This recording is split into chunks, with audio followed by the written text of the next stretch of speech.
everyone, it's Brenda back again with another episode of Three Uniques. I'm really excited to introduce you to Tegan Smith. Hi Tegan, how are you doing today? Hi Brenda, I'm great, thank you. Great, so Tegan is based out of Vancouver and she's the principal of Channel Projects Approvals. So tell us a little bit more about your business, Tegan. Okay, well I'm an urban planner and I do government relations. I finished my master's degree in city planning back in 1998, and since then I've been working in government for several years, and my last role was actually in a private equity firm that invests in real estate. I started my company in January, and really what I was seeking is I started to really become good at getting projects through the approvals process. So really honing in on that kind of area that I was really enjoying. At the same time as I was getting much more involved in my volunteer work with Christchurch Cathedral, and my oldest daughters were going to be graduating from high school, and so I wanted to have a bit more flexibility for my third daughter. So starting my own company kind of enabled me to be more aligned around some of those other parts of my life. It seems like it would be a really tough year to launch. I think there's a few reasons why I've actually enjoyed growth in 2020. One is that it's never been more difficult for folks to work together with government on the private side to get projects approved and through the approvals process. And also I have a lot of social housing nonprofit clients who are leveraging government funds. So those two things have been awesome. And I also launched a newsletter, which has about 1,000 subscribers. And that's certainly helped to get the word out that I'm here to help project leaders to work with government, to facilitate that relationship in getting things across the finish line. So yeah, I love what I do. It's a really big part of who I am, my work.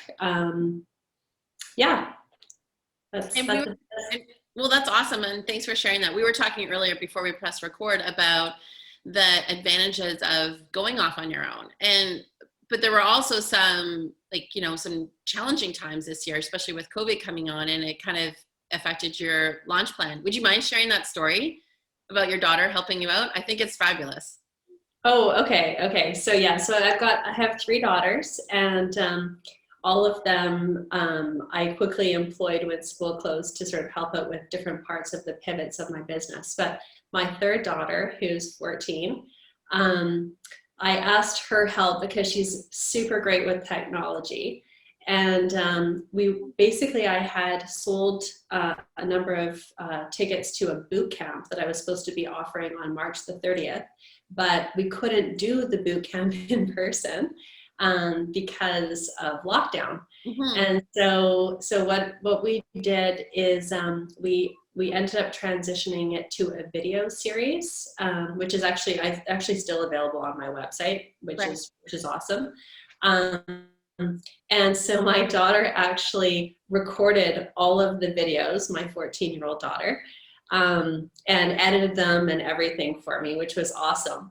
And at the end, she said, "Mom, just so you know, I'm not really that interested in being involved in your company." Right. So that was the end of my my little one's involvement. But my older 2 daughters are still helping me out, which is that's amazing awesome. Though. That's so great that you also had that that involvement from your kids, and that you were also able to continue on. So because I think a lot of entrepreneurs that were already established in their business this year have had challenges, but then also to start up a business, I can imagine being a challenge. So it's great that they were able to say, hey, you know what, we can continue on. And that's probably also, I would assume, inspired you to take on like other challenges or other hurdles this year. So it's an awesome story.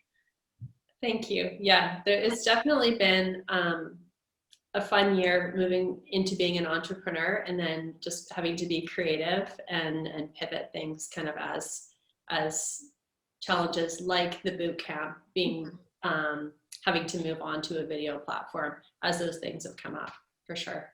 And where can people learn more about you? Channelconsulting.ca. Okay. So we'll make sure that we tag that in our post, like when we actually air the interview, so that people can find you, and then they can sign up for your newsletter there as well. Yes, yeah, channelconsulting.ca/newsletters. Okay, perfect. So you're here today to share your 3 uniques with us. So how about it? Okay, so my 3 uniques are, I think, 1, my ability to listen. Okay. 2, my ability to develop and maintain long-term relationships. And 3, my ability to really rely on the work of a team and collaboration. Amazing. So let's take it up to the top. So listening. Yeah, so being a sensitive person has actually been a real advantage for me. Because I am sensitive, I really do pay attention. In my work, every project is different, and for clients, I really take the time to ask the questions around what does success look like for you. I think that ability to listen enables me to really pick up the nuance around what the values are on a project. My clients are leading extremely complex real estate projects, whether they're the private equity clients who are really smart and diligent, or the nonprofit social housing providers who are completely values-based and wanting to maximize every opportunity to create housing options for the most vulnerable people in our communities. They need really somebody who's listening and paying attention to like the challenges that they're having.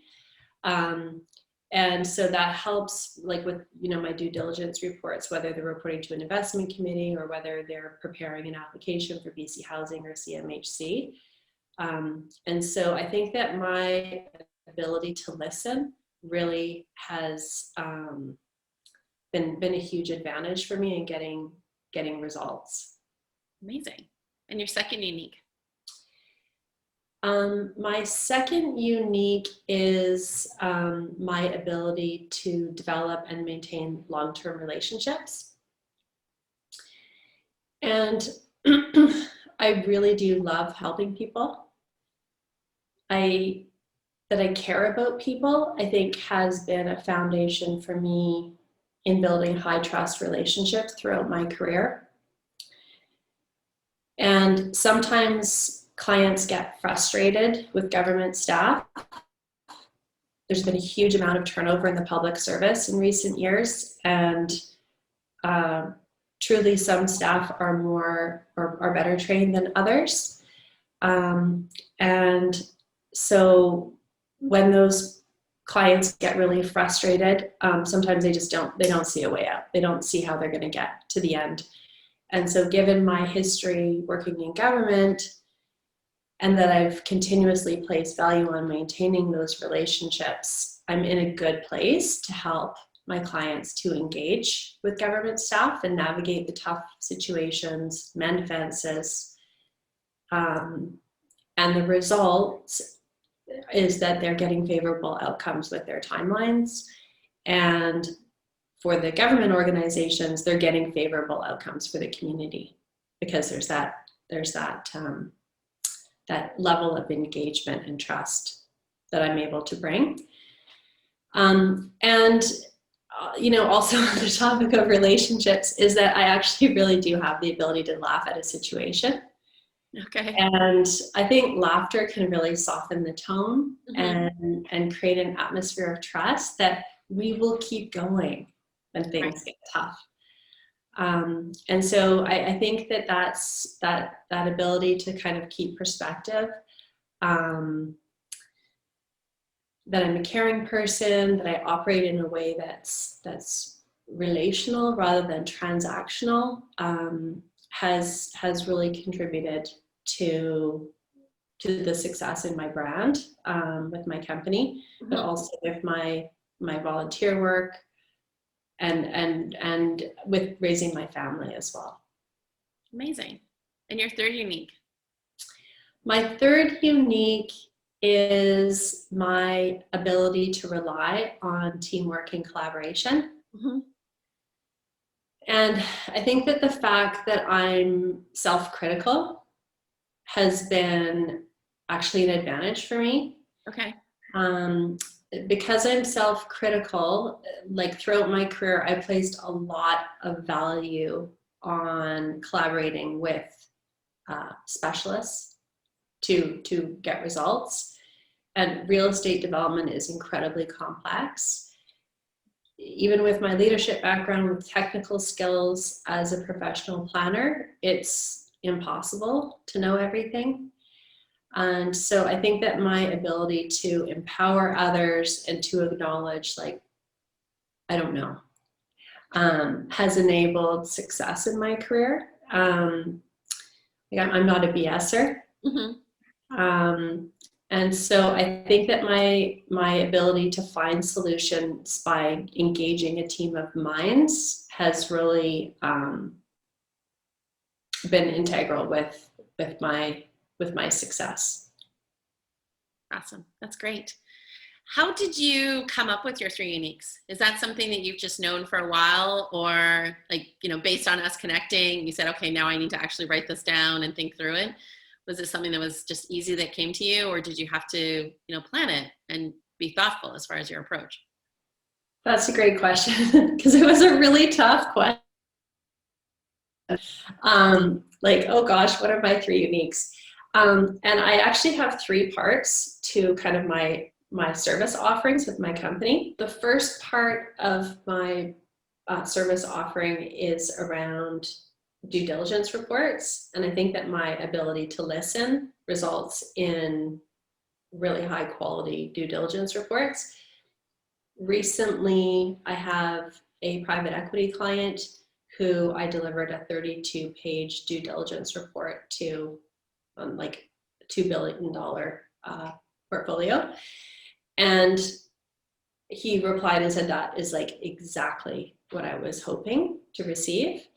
And I believe that it would be exactly what he was hoping to receive, because I was really listening when he was explaining to me what he needed for his board.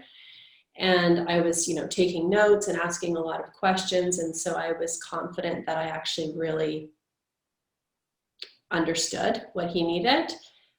So that's where, when we were going through what are your three uniques, and I thought, okay, yeah, I think that, I'm going to anchor on the three parts of my business process, and then why that is my business process. Right. Because I made it up.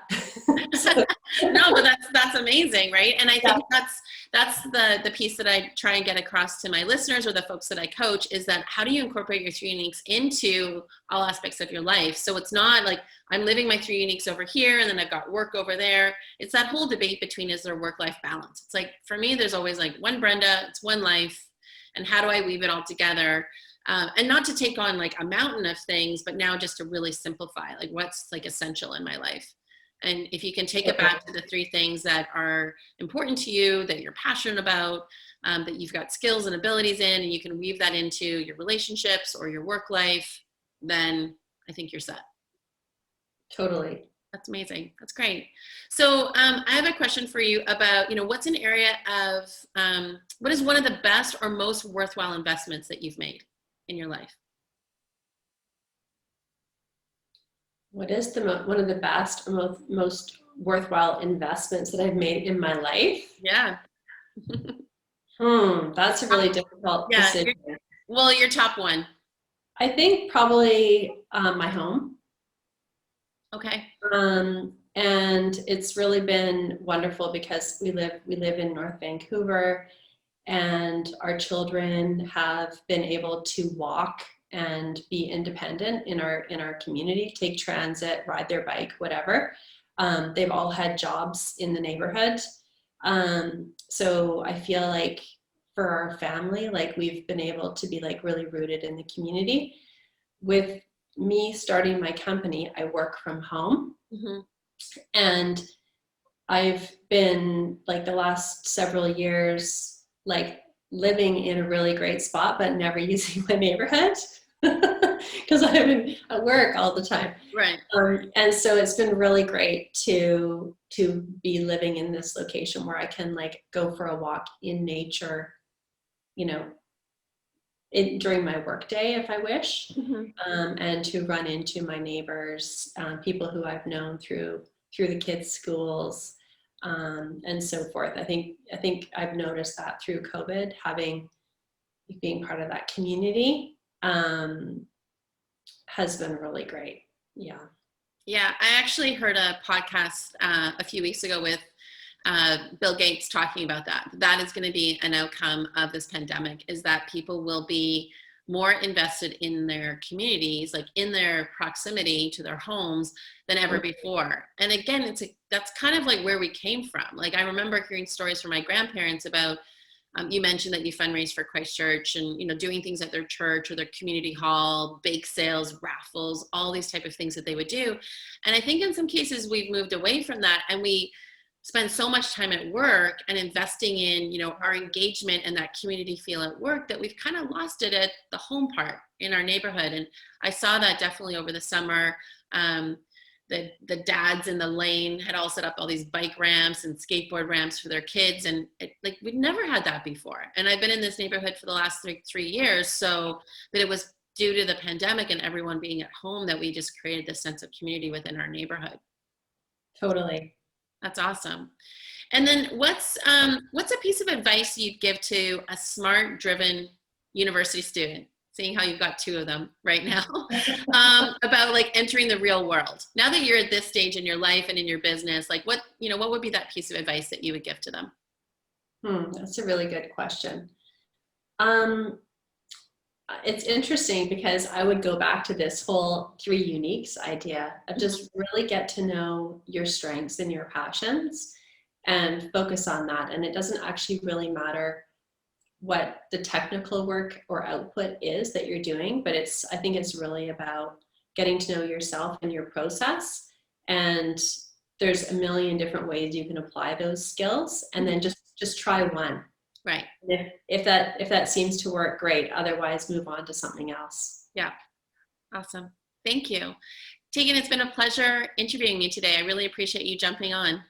Thank you so much, Brenda. It's been a lot of fun, and it's been fun just this whole process of reflecting and preparing. So thank you so much. You're welcome. And for everyone listening, take a lead from Tegan and get yourself out there and share your 3 uniques with the world. I say this at the end of every interview. There's 7.5 billion people on this planet. Somebody needs what you've got. Take care, everyone. Thanks, Tegan. Thanks, Brenda.